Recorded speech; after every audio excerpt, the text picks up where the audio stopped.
जय श्री सीताराम।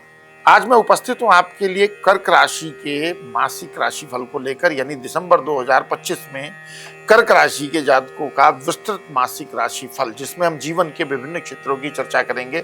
लेकिन सबसे पहले जानेंगे 9 के 9 ग्रह किन किन भाव में स्थित होकर किस प्रकार का परिणाम दे रहे हैं।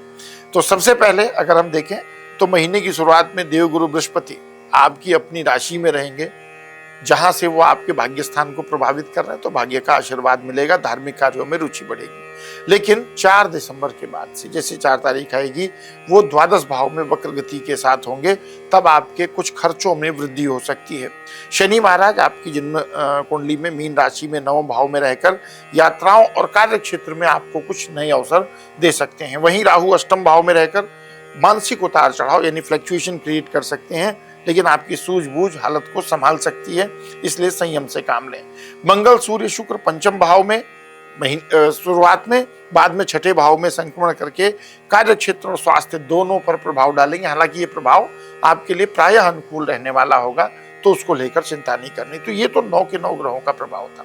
अब एक महत्वपूर्ण सूचना, अगर आप अपनी जन्म कुंडली पर विस्तृत मार्गदर्शन प्राप्त करना चाहते हैं कि आने वाला समय, ग्रह गोचर, दशाएं आपके लिए क्या संकेत कर रही है, या जीवन में जो विभिन्न क्षेत्रों में आपको यह अवरोध या चुनौती अनुभव कर रहे हैं, उसके विषय में गाइडेंस चाहते हैं, तो स्क्रीन पर जो व्हाट्सएप का नंबर फ्लैश हो रहा है, उस पर आप व्हाट्सएप मैसेज कर सकते हैं। ध्यान रखिएगा, कॉल नहीं करनी है, व्हाट्सएप करना है। तो व्हाट्सएप करेंगे तो मेरी टीम आपको रिप्लाई करेगी और किस प्रकार से बात हो सकती है उसकी जानकारी आपको देगी। अब हम विस्तृत रूप से चर्चा करेंगे कि इन सभी जो ये संक्षिप्त प्रभाव थे, ये जीवन के अलग अलग क्षेत्र में किस प्रकार से पड़ रहे हैं। सबसे पहले बात करते हैं करियर की। तो दिसंबर का प्रारंभ नौकरी पेशा लोगों के लिए शुभ है, तो ये गुड न्यूज है। अगर आप नौकरी बदलने की सोच रहे हैं तो कुछ नए अवसर आपको प्राप्त हो सकते हैं। आपकी मेहनत और ईमानदारी से आपके सीनियर लोग जो हैं वो प्रसन्न होंगे और पदोन्नति के योग बनेंगे। आपके व्यापारियों के लिए महीना उन्नति लेकर आएगा। यात्राओं से लाभ और नए कॉन्ट्रैक्ट मिलने के संकेत बनते हैं। महीने के मध्य से प्रतिस्पर्धा बढ़ सकती है, परंतु धैर्य बनाए रखेंगे तो सफलता भी प्राप्त होगी। आर्थिक स्थिति की बात करें तो महीने की शुरुआत धन लाभ के मजबूत योग बना रही है, आपके लिए गुड न्यूज है। शेयर मार्केट या किसी नए इन्वेस्टमेंट में लाभ संभव है, लेकिन फाइनेंशियल एडवाइजर की सलाह के साथ। हालांकि मध्य के बाद कुछ धार्मिक या पारिवारिक खर्च बढ़ सकने से सोच समझकर ही हमको अपने एक्सपेंस मेंटेन करने हैं। प्रेम और वैवाहिक जीवन की अगर बात करें तो प्रेम संबंधों में थोड़ी गर्माहट और रोमांस दोनों बने रहेंगे, ऐसा ग्रह गोचर का संकेत है। कभी कभी मनमुटाव की स्थिति बन सकती है, इसलिए किसी भी ऐसी समस्या का जो संबंध से संबंधित हो, संवाद ही अच्छा समाधान होता है, तो इसलिए संवाद बनाए रखें। महीने के उत्तरार्ध में प्रेम जीवन में अगर कुछ महीने की शुरुआत में थोड़ा बहुत डिस्प्यूट भी हुआ, क्योंकि जैसा मैंने कहा पंचम भाव पर त्रिग्रही योग बना हुआ है, तो ये प्रेम संबंधों में कई बार थोड़ा सा फ्लक्चुएशन देते हैं, लेकिन महीने के उत्तरार्ध में वो स्थिति भी आपकी ठीक हो जाएगी। विवाहित जातकों के लिए समय समझदारी भरा रहेगा। जीवन साथी के साथ यात्राएं और एक दूसरे को बेहतर तरीके से समझने के अवसर प्राप्त होंगे। बात करें पारिवारिक जीवन की, तो महीने की शुरुआत में पारिवारिक वातावरण शांत और सुखद रहने वाला है। माता पिता से सहयोग और आशीर्वाद प्राप्त होगा। भाई बहनों से भी सहयोग मिलेगा। भावनात्मक रूप से कोई भी बात लेने से आपको बचना होगा। पारिवारिक जीवन में थोड़े बहुत जो इस प्रकार के अनुभव भी होते हैं, तो उसको इग्नोर करना चाहिए। स्टूडेंट की बात करें तो विद्यार्थियों के लिए महीना अपॉर्चुनिटी वाला महीना कहूं तो गलत नहीं होगा। आपकी मेहनत का परिणाम मिलेगा। प्रतियोगी परीक्षाओं में आपके सफलता प्राप्त करने के योग बनते हैं, इसलिए पूरा कंसंट्रेट होकर आपको मेहनत करनी चाहिए।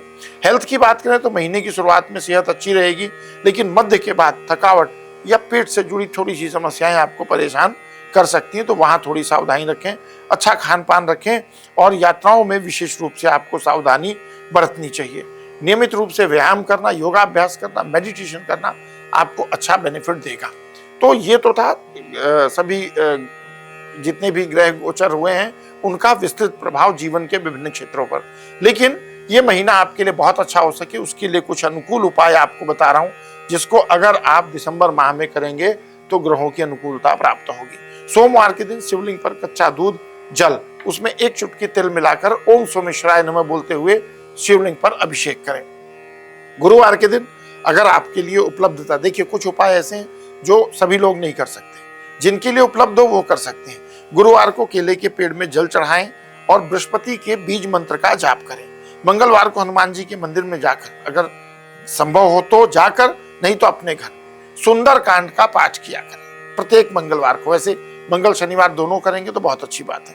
हर रात सोने से पहले ओम सोमाय नमः इस मंत्र को कम से कम 11 बार बोल करके आपको सोना है। आपको मानसिक तनाव और स्वास्थ्य दोनों को बैलेंस करने में ये मंत्र अच्छा आपको मार्गदर्शन देगा। तो ये था दिसंबर 2025 का कर्क राशि का मासिक राशिफल। मुझे आशा ही नहीं, पूर्ण विश्वास है कि आपको ये राशिफल अच्छा लगा होगा। अगर राशिफल अच्छा लगा है तो आप वीडियो को लाइक करें, चैनल को सब्सक्राइब करें, इस वीडियो को अपने फैमिली फ्रेंड रिलेटिव के साथ शेयर करें और मुझसे कनेक्ट होने के लिए व्हाट्सएप नंबर पर मैसेज भेज करके मेरी टीम के माध्यम से कनेक्ट हो सकते हैं। मिलेंगे अगले राशिफल में, तब तक के लिए विदा। जय श्री सीताराम।